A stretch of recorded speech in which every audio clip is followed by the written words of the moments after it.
Israel को तस्लीम करने का कोई मंसूबा नहीं, पाकिस्तान का दो टोक ऐलान। नायब वज़ीर-ए-आज़म इसहाक डार ने न्यूयॉर्क में प्रेस कॉन्फ्रेंस करते हुए कहा कि पाकिस्तान फ़लस्तीन इसराइल दो रियासती हल की हिमायत करता है। भारत सिंतास मुआहदे को एकतरफा तौर पर ख़त्म नहीं कर सकता। भारत ने अगर हमारा पानी रोका या उसका रुख मोड़ा तो इसे ऐलान जंग तस्वुर किया जाएगा। इसहाक डार ने कहा कि भारत के साथ डायलॉग होगा तो कंपोजिट डायलॉग होगा। भारत जब भी जामिया मुज़ाकरात करना चाहे पाकिस्तान तैयार है। 3 दरियाओं पर हमारा हक है। पानी का रुख मोड़ दिया गया तो हम कबूल नहीं करेंगे। हम पानी की एक बूंद भी छोड़ने के लिए तैयार नहीं। पानी के मामले पर सालिसी अदालत में पाकिस्तान की पोजीशन बेहतर है। मजीद कहा कि field marshal general Asim Munir की क़यादत में पाक फौज अमन के लिए कोशा है, ताहम भारत की जानिब से मुतनाज़ बयानात की वजह से पाकिस्तान अलर्ट है। अमरीकी वज़ीर ख़ारजा से मुलाकात मुफीद रही। हमने बावर कराया मसला कश्मीर के हल के बगैर खित्ते में अमन मुमकिन नहीं। अगले 2-3 दिनों में अमरीका के साथ तिजारत और ट्रेड से मुतल्लिक मुआहिदा तय पाया जाएगा। वज़ीर ख़जाना मोहम्मद औरंगज़ेब बातचीत के लिए अमरीका जाएंगे। पाकिस्तान की उन्होंने पाकिस्तान की जो कंट्रीब्यूशन है हमने गिनवाया कि जम्मू एंड कश्मीर के बगैर उस खित्ते में अमन नहीं हो सकता। हमने उनको बावर करवाया कि आपने जब सीज फायर का हमें अप्रोच किया था, मेरे साथ जब बात हुई थी तो डायलॉग की भी इंडिकेशन हुई थी, लेकिन हम कंपोजिट डायलॉग के लिए तैयार हैं। अगर वो जो इंडियन स्टेटमेंट एक दो मिनिस्टर्स ने दी है कि जी सिर्फ टेररिज्म पे बात करेंगे, वो एक्सेप्टेबल नहीं होगी। जहाँ तक वेन्यू है हम ओपन हैं। दोनों साइड से बड़ी खुशाइंद उसकी आउटकम थी और वार्मथ भी थी और आगे इकट्ठा चलने का भी अंदिया था। ट्रेड में, इन्वेस्टमेंट में, टैरिफ के वाले से भी बात हुई। एग्रीमेंट नहीं चला तय पाएगा। जब अपने हथियार उठा लेते हैं किसी मुल्क में स्टेट के खिलाफ, जब आप सिक्योरिटी इंस्टॉलेशंस पे प्रवोक करके अटैक करवा देते हैं तो then the law takes its own course. आगे बढ़ते हुए आपको बताएं, इस्लामाबाद और रावलपिंडी के मुख्तलिफ इलाकों में मूसलाधार बारिश के बाद रेन एमरजेंसी नाफिज कर दी गई। एमडी वासा के मुताबिक जुड़वा शहरों में मजमूई तौर पर 80 मिलीमीटर से ज्यादा बारिश रिकॉर्ड की गई है। तर्जमान वासा का कहना है कि सैदपुर के मकाम पर 90, शमसाबाद 80 और कटारिया में 55 मिलीमीटर बारिश रिकॉर्ड की गई। इसके अलावा गोलड़ा में 30, बोकड़ा 32, PMD में 55 मिलीमीटर बारिश रिकॉर्ड की गई है। तर्जमान के मुताबिक महकमा मौसमियात की पेशनगोई पर वासा हाई अलर्ट है और रेन एमरजेंसी भी नाफिज कर दी गई है। अमला और हैवी मशीनरी नशेबी इलाकों में तैनात है। नाला लई और शहर भर के नालों की मुसलसल मॉनिटरिंग की जा रही है। महकमा मौसमियात के मुताबिक आज इस्लामाबाद, पंजाब, खैबर पख्तूनख्वा, कश्मीर, गिलगित बल्तिस्तान में मूसलाधार बारिश का इम्कान है। पाक भारत 4 रोज़ा जंग पाकिस्तान ने जीती, जिसकी पूरी दुनिया मोतरफ है। अमरीकी सदर डोनाल्ड ट्रंप ने जंग रुकवा दी। पाकिस्तान के लिए इससे बड़ी सिफारती कामयाबी और क्या हो सकती है। वज़ीर-ए-आज़म ने कहा कि पाक फौज और फ़ज़ाइया ने बहादुरी और महारत के साथ दुश्मन का मुकाबला किया। वो जंग के एक एक लम्हे के गवाह हैं और बतौर वज़ीर-ए-आज़म अफ़वाज पाकिस्तान से मुशावरत और फील्ड मार्शल से मुसलसल राबते में थे। शहबाज शरीफ ने मज़ीद कहा कि कुछ लोगों का ख्याल था कि पाकिस्तान भारत का मुकाबला नहीं कर सकता, लेकिन इस जंग ने ये सोच बदल दी। मज़ीद कहा कि पाकिस्तान चीन से CPEC 2 के लिए राबते में है और अमरीका से ताल्लुकात बेहतर बनाने की कोशिश कर रहा है।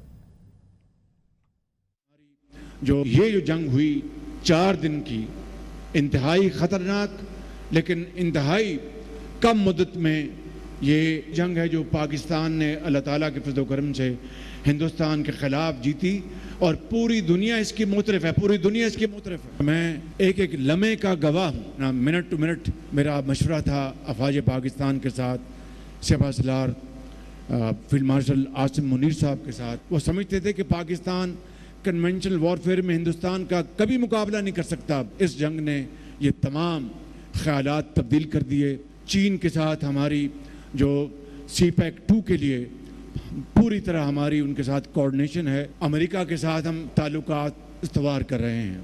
सदर ट्रंप ने ये कहा है कि मैंने पाकिस्तान और हिंदुस्तान की जंग बंद कराई। इससे बड़ी डिप्लोमेटिक अचीवमेंट आपकी और क्या हो सकती है। रुख करेंगे सियासी मंजरनामे का। मियां अजहर, अहमद चट्टा और अहमद खान बच्चर की खाली नशस्तों पर ज़िमनी इलेक्शन 18 सितंबर को होंगे। इलेक्शन कमीशन का NA 129 लाहौर में भी 18 सितंबर को इलेक्शन करवाने का ऐलान। NA 66 और PP 87 में भी 18 सितंबर को ज़िमनी इलेक्शन होगा। इलेक्शन कमीशन ने 3 हलकों में ज़िमनी इंतखाबात के लिए शेड्यूल जारी कर दिया। 4 अगस्त से 6 अगस्त तक कागजात नामजदगी जमा किए जाएंगे। 25 अगस्त तक उम्मीदवार अपने कागजाती नामजदगी वापस ले सकेंगे। 26 अगस्त को उम्मीदवारान को निशानात अलॉट किए जाएंगे। NA-129 की सीट रुकन कौमी असम्बली में अजहर की वफात के बाद खाली हुई। NA-66 और PP-87 की नशस्तें अरकान के नाअहल होने की वजह से खाली करार दी गई हैं।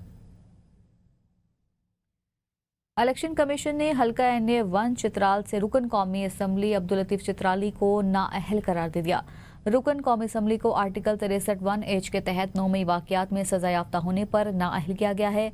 उन्हें इस्लामाबाद की अदालत ने 10 साल कैद की सजा सुनाई थी। अब्दुल लतीफ चित्राली की नाअहली के केस की समाअत चीफ इलेक्शन कमिश्नर की सरबराही में 5 रुकनी बेंच ने की थी, जिसके बाद ये फैसला महफूज किया गया था, जो आज सुना दिया गया। अब्दुल लतीफ चित्राली PTI की हिमायत से कामयाब हुए थे। गुज़िश्ता रोज इलेक्शन कमीशन ने पाकिस्तान तहरीक इंसाफ के सेनेटर एजाज चौधरी, मेंबर सूबाई असम्बली अहमद खान बच्चर और मेंबर कौमी असम्बली अहमद चट्टा को भी नाअहल करार दिया था। जमहूरियत में अपोजिशन का किरदार ख़त्म हो तो वह शहनशाहत है। खदशा पहले से था कि हमारे लोगों को नाअहल किया जाएगा। चेयरमैन PTI बैरिस्टर गौहर की मीडिया से गुफ्तगू। कहा, अदालत ने हमें मर्जी का वकील करने का वक्त ही नहीं दे रही। हमारा आईनी हक है, हमारा केस हमारी मर्जी का वकील लड़े। फेयर ट्रायल के तकाजे पूरे नहीं किए जा रहे। इलेक्शन कमीशन को वजाहतें देने की बजाय आइन और कानून को फॉलो करना चाहिए। इलेक्शन कमीशन ने जल्दी दिखाई है, ऐसा नहीं होना चाहिए। आर्टिकल 63 में वाज़ेह है, नाअहली से कबल फरीक को सुना जाता है। 10 साल की सजाएं क्या, उम्र कैद भी हो तो इलेक्शन कमीशन को सुनना पड़ता है। वज़ीर दिफा ख्वाजा आसिफ ने बानी PTI की जानिब से अपने बच्चों को पाकिस्तान ना आने की हिदायत को एक और सियासी ड्रामा करार दे दिया। अपने बयान में उन्होंने कहा कि इसका मकसद वालिद और औलाद की मुलाकात नहीं बल्कि सियासी फ़ायदा था। ख्वाजा आसिफ का कहना था कि बानी PTI की कोई तहरीक बगैर सियासी या माली मुफाद के नहीं होती, जबकि वर्कर्स और उनके बच्चे इक़्तिदार की हवस की तकमील के लिए इस्तेमाल हो रही हैं।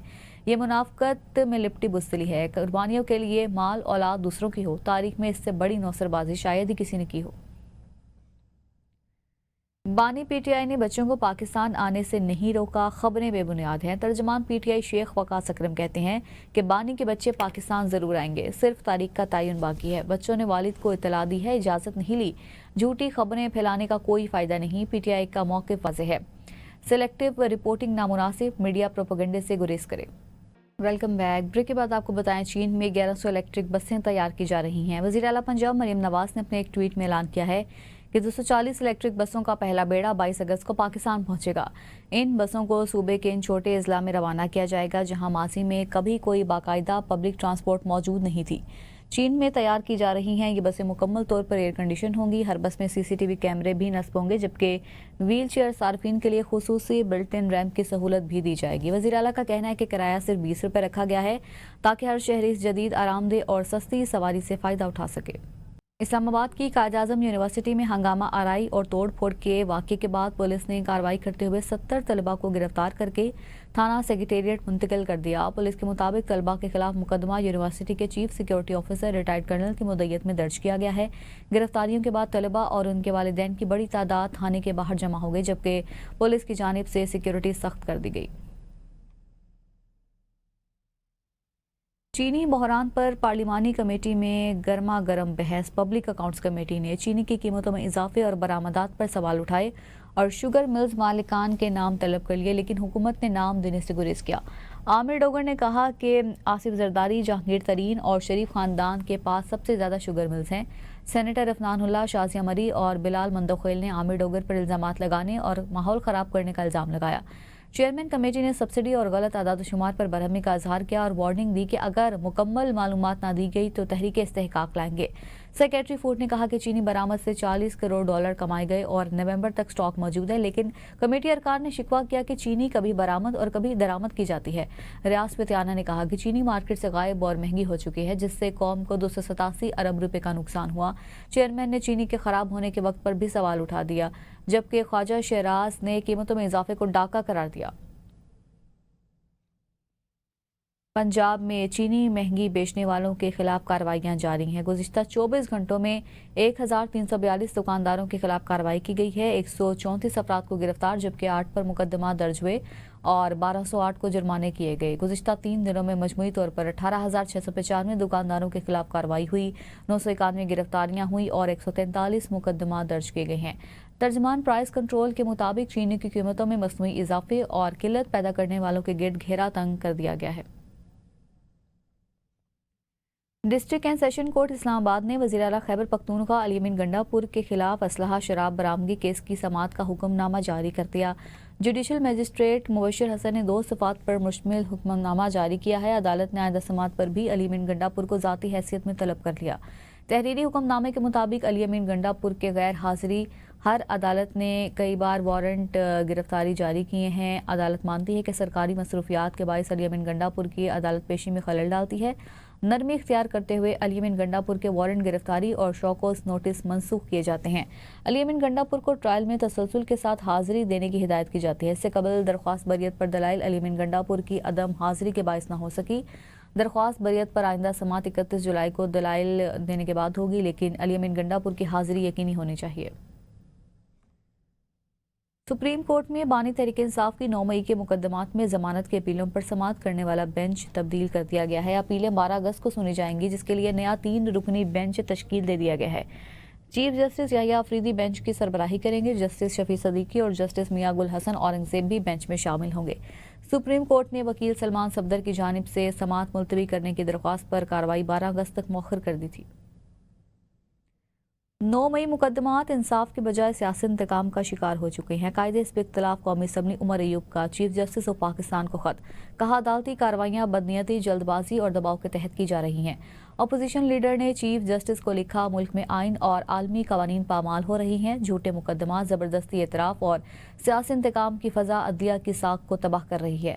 अदलिया को जुल्म के खिलाफ ढाल बनना होगा। इंसाफ नजर आना चाहिए। मौजूदा अदालती तर्ज अमल पाकिस्तान के जमहूरी निज़ाम के लिए खतरा है। 9 मई मुकदमात में इंसाफ का खून हो रहा है। मुल्जिमान को वकील सफाई के हक से महरूम करना आईनी खिलाफ वर्जी है। अदलिया का काम जुल्म का हथियार बनना नहीं, बल्कि इंसाफ की बहाली है। पुलिस और प्रोसिक्यूशन की बेज़ाब्तियों की अदालती तहकीकात कराई जाएं। असातिज़ा की लाइसेंसिंग निज़ाम तालीम में इनकलाबी कदम है। वज़ीर आला सिंध मुराद अली शाह का टीचिंग लाइसेंस तकरीब से खिताब। कहा, टीचिंग लाइसेंस पॉलिसी दूरंदेश और जुर्रतमंदाना कदम है। असातिज़ा की काबिलियत और जवाबदेही अब यकीनी बनाई जाएगी। इस्लाहात टीम वर्क, हम आहंगी और अज़म की अलामत है। लाइसेंस सिस्टम को निजी स्कूलों और स्पेशल एजुकेशन तक वसअत दी जाएगी। सिंध में अब इल्म, इखलाक और उम्दगी पर मबनी तालीम का मुस्तकबिल रोशन होगा। असातिज़ा तालीम को खिदमत और किरदार साजी का जरिया बनाएं। वज़ीर आला सिंध के असातिज़ा से आला इक़दार के फ़रोग़ की अपील। वज़ीर आला बलोचिस्तान मीर सरफराज बुगटी की ज़ेर सदारत सूबाई काबीना का इजलास हुआ। तमाम महकमों में खाली आसामियों पर भर्ती, ग्रीन ट्रैक्टर स्कीम समेत मुफादे आमा के मुख्तलिफ मनसूबों की मंजूरी दे दी गई। वज़ीर आला बलोचिस्तान मीर सरफराज बुगटी की ज़ेर सदारत सूबाई काबीना के इजलास में सूबे की मजमूई तरक्की, मौसर हुक्मरानी, अवामी बहबूद और सिक्योरिटी से मुतल्लिक मुतादिद फैसलों की मंजूरी दी गई। तर्जमान हुकूमत बलोचिस्तान शाहिद रिंद के मुताबिक कुछ इलाकों में महकमा सेहत के गैर फाल अस्पतालों को पाक आर्मी की मुआवनत से बहाल करने का फैसला किया है। किसानों को 50% सब्सिडी पर ज़रिए ट्रैक्टर फराहम करने की मंजूरी दी है। लसबेला और हब में 150 किलोवाट के सोलर प्रोजेक्ट्स के लिए कमेटी बना दी गई। बलोचिस्तान मिनरल डेवलपमेंट फंड के क़याम की मंजूरी भी दी गई है, जो मातनी वसाइल के शफाफ इस्तेमाल को यकीनी बनाएगा। तमाम शोबों में खाली आसामियों पर भर्तियों की मंजूरी दे दी गई। कोहलू में 2 नए स्टेशन का क़याम भी अमल में लाया गया है। मांगी डैम के लिए इजाफी सिक्योरिटी रखनी और बारखान में CTD थानों के क़याम और लोरा लाई और सिब्बी में CTD हुदूद में रद्दबदल की मंजूरी भी दी गई। लापता अफराद की बाजियाबी और बलूचिस्तान के हुकूक के लिए गवादर से शुरू होने वाला लॉन्ग मार्च लाहौर पहुंच गया। लाहौर में क़याम के बाद इस्लामाबाद के लिए मार्च रवाना होगा, जहां धरना दिया जाएगा। लॉन्ग मार्च की क़यादत करने वाले अमीर जमात इस्लामी बलूचिस्तान मौलाना हिदायतुर रहमान बलोच के हमरा प्रेस कॉन्फ्रेंस करते हुए नायब अमीर जमात इस्लामी लियाकत बलोच ने कहा कि लापता अफराद की बाजियाबी होनी चाहिए। हमारी मरियम नवाज से भी बात हुई है, काफिले के रास्ते में रुकावटें खड़ी ना की जाए। बलूचिस्तान के आवाम की बुनियादी ज़रूरियात ईरान से आती हैं। बॉर्डर पॉलिसी में सख्ती अवामी मुश्किलात का बाइस बन रही है। बलूचिस्तान के अवाम अमन चाहते हैं। बलूचिस्तान के अवाम तो ये चाहते हैं कि लापता अफराद को बाजियाब होना चाहिए। मामला आइन और कानून के तनाजुर में उसको हल होना चाहिए। पुरअमन तरीके से ये कारवां लाहौर पहुँच गया। मंसूरा में इनका क़याम है और यहाँ से आज इनकी रवानगी का प्रोग्राम इस्लामाबाद के लिए पहले से तय था। ईरान के साथ बॉर्डर है।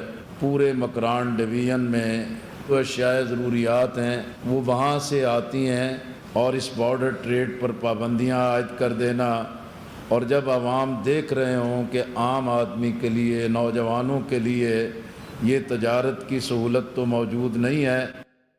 सदर आसिफ जरदारी का पीपल्स पार्टी से कोई ताल्लुक नहीं, हम असल नजरिया भुट्टो को आगे बढ़ा रही हैं। जुल्फकार भुट्टो जूनियर की प्रेस कॉन्फ्रेंस, कहा पीपल्स पार्टी हाईजैक हो चुकी, हम शहीद भुट्टो के नजरिए के वारिस हैं। जरदारी पार्टी आवाम के लिए काम नहीं कर रही, सैलाब मुतासरीन आज भी बेसहारा हैं। नौजवान, मजदूर और किसान ही तब्दीली की ताकत हैं, हम निज़ाम बदलेंगे। हम शहीद भुट्टो के नज़रिया, शहीद मीर मुर्तज़ा भुट्टो के नज़रिया, शहीद जुल्फ़िकार अली भुट्टो को आगे बढ़ना चाहते हैं। तो हम बिल्कुल पीपल्स पार्टी को इनकार करते हैं, जरदारी लीग को इनकार करते हैं। हम समझते हैं कि वो एक्चुअली आवाम के लिए काम नहीं कर रहे हैं। उन्होंने कहा कि वो मुतासरीन को घर देंगे, वो भी अभी तक नहीं हुआ। जो सैलाब के मुतासरीन, उन्होंने उनको भी घर अभी तक नहीं दिया। इसलिए मैं ये लफ्ज़ नहीं इस्तेमाल करता हूँ पीपल्स पार्टी, क्योंकि पीपल्स पार्टी हाईजैक हुआ था। हम समझते हैं कि हम असल नज़रिया है वो हम आगे बढ़ाना चाहते हैं।